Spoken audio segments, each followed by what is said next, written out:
So I kind of feel like sometimes I'm a little bit I'm kind of cheese stands alone on these films. That's what I would want to say, because I do know that you're not a big fan of. I mean, this is my favorite. You gave Dawn a positive review, but you were sort of on the low end compared to everyone else. So tell me what you think of this. Well, I think all of them are technical achievements, absolutely, and the amount of empathy that they build for special effects. I run into this a lot, where a lot of films sort of are asking you to get invested in a special effect, and it can be tough, mostly because the technology often isn't there, but also because the movies don't know how to integrate it right.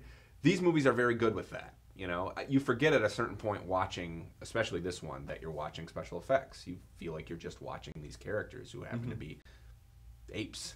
You know, but there's something about the franchise, the sort of franchise demands of this series, and the way that the whole thing is structured, sort of towards an endpoint, that has always kind of bothered me in a way. And I think a lot of it is that there's not a lot of suspense in a franchise that has a completely sort of predetermined destination. You know, in the second film, there was a lot of we're essentially supposed to be investing in this relationship between Caesar, the sort of the father trying to keep peace between the humans and the apes, and his mirror image, which is a human doing the same. Played by Jason Clarke, right? Yeah, played by Jason Clarke. That's correct. And we're supposed to get invested. Well, you know, will they be able to broker a peace? You know, it's in the title.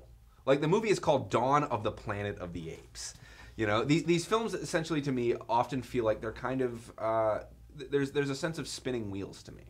You know? But you don't get that here, because I actually disagree with you, because I think it's become clear that even though they're going to fulfill this apes, first of all, I don't care. I don't care about to be honest, I don't really. I'm a person who doesn't care about spoilers. I don't really care that much about plot as much as I care about things like narrative construction and characterization. But that having been said, it's made very clear in this film that though we're gonna end up with a planet of the apes. They're gonna live somewhere in a desert. They're gonna have adobe houses. They're gonna ride horses. They'll have their daguerreotypes or whatever they have in Planet of the Apes. The astronauts are gonna land. That the locus of sympathy is going to be completely different. I think this film makes very, very clear. We're not going to have, if they make another film, it would be really strange if they made another film and then it was a remake of the Charlton Heston Planet of the Apes. It'd be very bizarre, because that would be a total flip in identification.